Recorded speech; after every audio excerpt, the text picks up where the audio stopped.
Olá, seja bem-vindo, bem-vindo ao canal Professor Vitor Soares. Neste vídeo nós iremos fazer um simulado sobre a banca Funesse. Mas antes, gostaria de te pedir que se inscreva no canal, acione o sininho, para que você possa receber notificação de materiais como esse.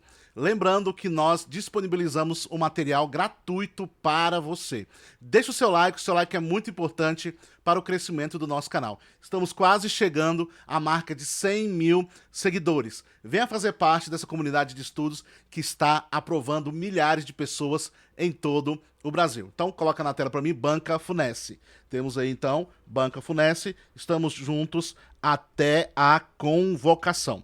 Primeira questão diz o seguinte: as tendências pedagógicas se originam no seio dos movimentos sociais, em tempos e contextos históricos particulares, e buscaram atender às expectativas da sociedade, seja das classes dominantes ou dos trabalhadores, considerando os representantes teóricos mais significativos em cada tendência pedagógica. Numere a coluna 2 de acordo com a coluna 1 a seguir. Na coluna 1 nós temos 1 para Celestin Freinet, 2 para Carl Rogers, 3 para John Dewey, 4 para Freire. Então nós temos aí 4 autores, 4 teóricos que são realmente representativos, que são representantes de tendências pedagógicas. Celestin Freinet, Carl Rogers, John Dewey e Paulo Freire. E aí nós temos na segunda coluna as tendências e aí a gente vai fazer a correspondência, ok? Então coloca na tela para mim, por favor. Representante da tendência liberal renovada não diretiva. Da não diretiva, pessoal, nós temos Carl Rogers, coloca aí, ó, 2. Tendência progressista libertadora. Libertadora é Paulo Freire. Coloca aí, ó, 4. Tendência liberal renovada progressivista. A progressivista John Dewey. Coloca aí John Dewey, 3. E a tendência progressista libertária, nós temos Celestin Freinet. Coloca aí, ó, 1. Então nós temos o gabarito seguinte: 2, 4, 3 e 1. Esse é o nosso gabarito, portanto, o gabarito letra C de casa.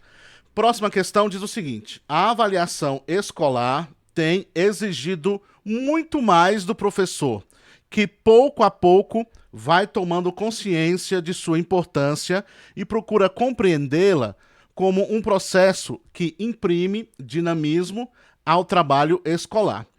Atente ao que se diz sobre alguns instrumentos de avaliação na escola e assinale V o que for verdadeiro e F o que for falso. Então vem comigo.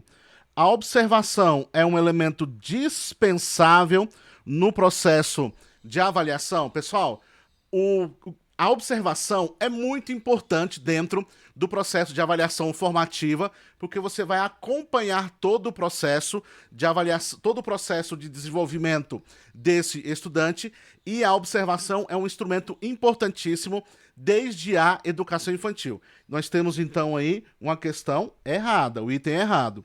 Vem comigo. A avaliação cooperativa é uma avaliação realizada durante o desenvolvimento, conclusão e apresentação de um trabalho em grupo. Pode marcar aí verdadeiro.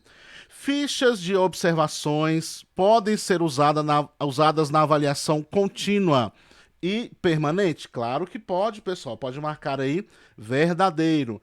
A autoavaliação não deve ser muito utilizada, pois não apresenta grande valor educativo.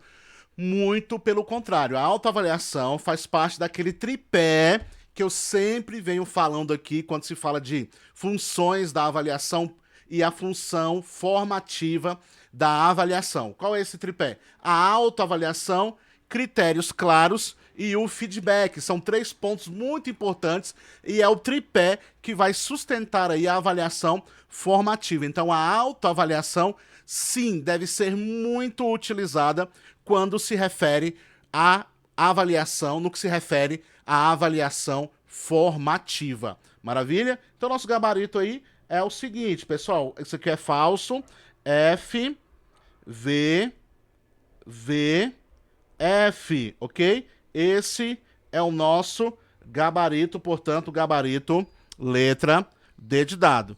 Próxima questão diz o seguinte: a didática é uma disciplina que estuda os objetivos, os conteúdos, os meios e as condições do processo de ensino, tendo em vista as finalidades educacionais, que são sempre sociais. Assim, ela pode, junto às novas tecnologias de informação e comunicação, TICs, buscar novas formas de fazer a educação, assumindo a multifuncionalidade do processo de ensino e aprendizagem.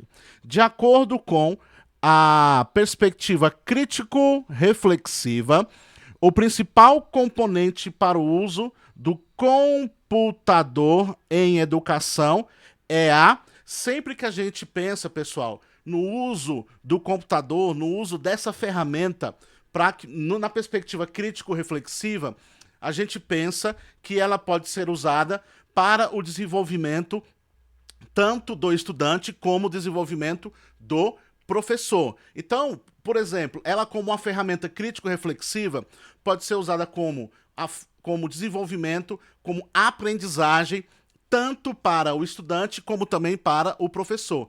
E aí você tem alguns pontos: formação continuada, você tem também a questão de ser um material de estudos, você tem a questão também de ser um dicionário. Então, a depender aí de quais os atores que irão utilizar o computador, principalmente no que se refere ao uso do computador em educação, você vai ter aí essa dinâmica de preparação, de estudo, de reflexão teórico, prática em cima daquilo que pode ser utilizado. Então, e aí, o que nós temos aqui? Vamos ver os itens para a gente ver o que se encaixa nessa informação que eu trouxe para vocês. Coloquei na tela. Capacidade das máquinas disponíveis. A questão da capacidade das máquinas, no que se refere à perspectiva crítico-reflexiva, pouco conta. Você precisa aí realmente saber se essas máquinas elas vão dar conta de desenvolver o processo de formação, de informação, tanto de professores como estudantes. Coloca na tela. Velocidade da internet também pouco conta.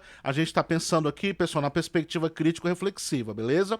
Adequada preparação do professor. Sim, essa é a questão que a gente está procurando, porque na perspectiva crítico-reflexiva, a preparação para o professor é de suma importância para que ele possa desenvolver o seu papel no que se refere à questão social, no que se refere à preparação para que ele possa desenvolver aí a sua aula, desenvolver o seu papel, desenvolver todo o processo de ensino e aprendizagem de forma que possa contemplar aí as necessidades dos alunos. Então pode colocar na tela aí.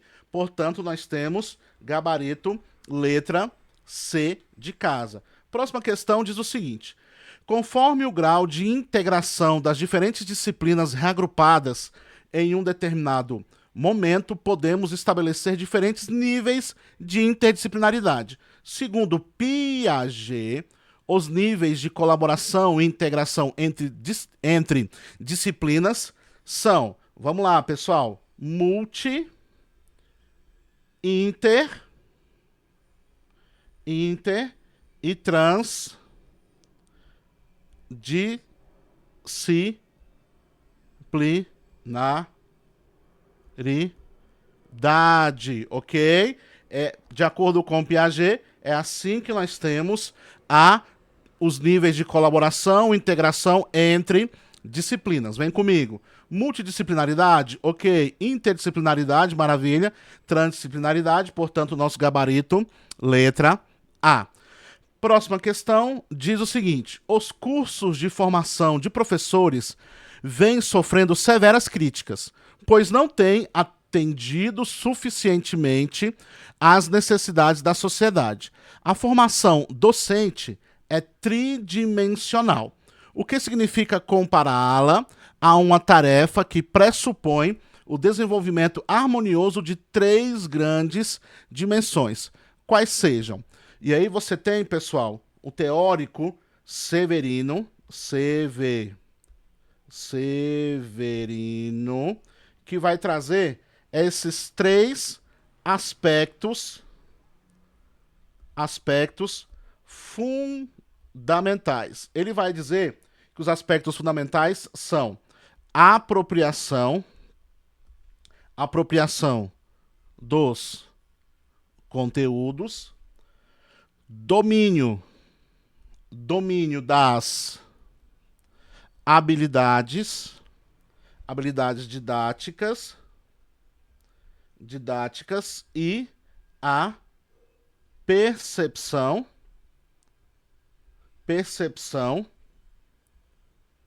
das relações humanas situacionais, ok? Situacionais. Então vem comigo. Tecnologismo? Não, pessoal. Conteúdos? Você tem aí a apropriação dos conteúdos, questão é correta. Habilidades didáticas, perfeito. E relações situacionais. Provavelmente, pessoal, a banca Funesc cobrou esta bibliografia no momento que fez essa prova, tá certo? Quando ela formalizou esse edital. No momento da elaboração do edital, provavelmente ela cobrou esse autor e aí ela vem com essa questão aqui. Maravilha? Então nós temos aí o gabarito, letra B de bola. Próxima questão diz o seguinte: o processo de ensino e aprendizagem é composto por duas partes. Ensinar, que exprime uma atividade, e aprender, que envolve certo grau de realização de uma determinada tarefa com êxito.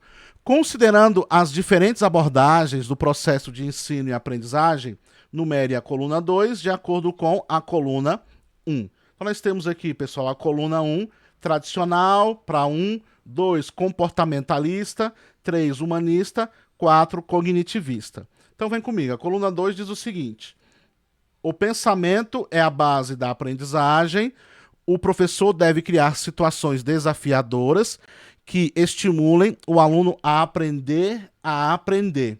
Isso é cognitivista, pessoal. Pode colocar aqui 4. O professor é visto como facilitador da aprendizagem, os conteúdos são externos, valorizando a relação das pessoas envolvidas, humanista, ok? Pode gabaritar aí, ó, 3. O aluno é um ser passivo e deve assimilar com eficiência os conteúdos ministrados.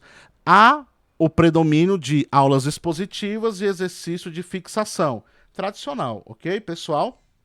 E, finalmente, o ensino deve lançar mão de esforços e recompensas para alcançar seus objetivos por meio do treinamento. Aqui nós estamos falando de comportamentalismo, questão, aí você tem o número 2, né? Então, nós temos 4, 3, 1 e 2.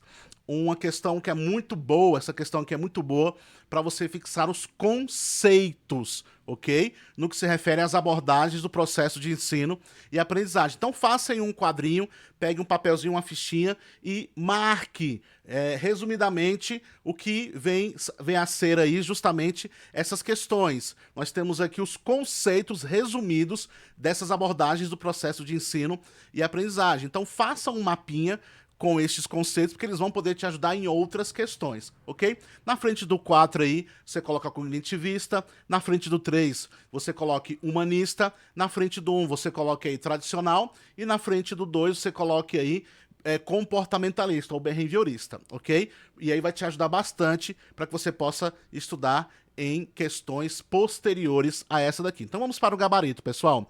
Nós temos, portanto, coloca na tela para mim, por favor. Nós temos, portanto, aí o gabarito letra C, ok? Próxima questão diz o seguinte: plano de disciplina é um instrumento para sistematizar a ação concreta do professor, a fim de que os objetivos da disciplina sejam atingidos. Atente às seguintes afirmações a respeito dos aspectos fundamentais de um plano de disciplina. Vem comigo. Ao planejar a disciplina, o professor sempre deve ter em mente que os conteúdos são os fins para atingir os objetivos. Na verdade, pessoal, os objetivos, vamos colocar assim, ó, objetivos conduzem aos conteúdos, tá certo? O contrário, item errado. O foco de referência principal para o planejamento da disciplina é o livro didático, na verdade. Quem é o foco, pessoal, da disciplina? Estudante, ok? O aluno, ok? Questão errada também. A flexibilidade é uma característica de fundamental importância para o plano de disciplina, item certíssimo. O plano de disciplina ajuda o professor a selecionar os melhores procedimentos e os recursos para desencadear um ensino mais eficiente, item correto também. Portanto, nosso gabarito vai ser aqui, pessoal, gabarito letra B de bola, ok? Próxima questão diz o seguinte: o planejamento pedagógico do professor começa coletivamente a partir do que toda escola pensa e realiza em seu projeto pedagógico. O plano de sala de aula precisa partir do conjunto de pensamento que se constrói no plano global. Dentre os elementos constitutivos do plano de sala de aula, encontra-se o marco operativo. Pode marcar aí, gabarito, letra A. Próxima questão diz o seguinte: em relação ao sistema educacional brasileiro, assinale a afirmação verdadeira. A educação básica é constituída pelo ensino fundamental e ensino médio? Sim, é constituída pelo ensino fundamental e ensino médio, mas não apenas. Faltou aí educação infantil. Item errado. Vem para o próximo. O ensino fundamental tem duração de 9 anos? Sim, pessoal. Nosso gabarito, então, letra B. Tá certo? O ensino fundamental agora passa a ser de 9 anos, com duração de 9 anos. Próxima questão diz o seguinte: os autores classificam as tendências pedagógicas em dois grupos, as de cunho liberal e as de cunho progressista. Atente ao que se diz a respeito das tendências pedagógicas e assinale V o que for verdadeiro e F o que for falso.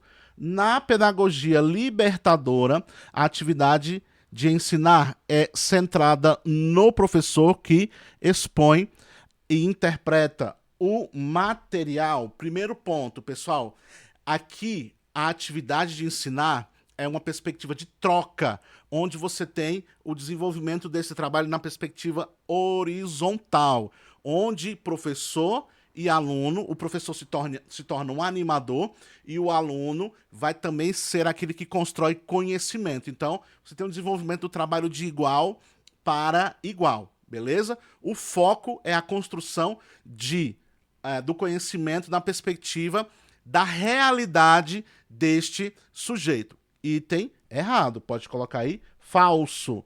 Os métodos de uma pedagogia crítico-social dos conteúdos não partem de um saber artificial depositado a partir de fora, nem do saber espontâneo. Perfeito, pessoal.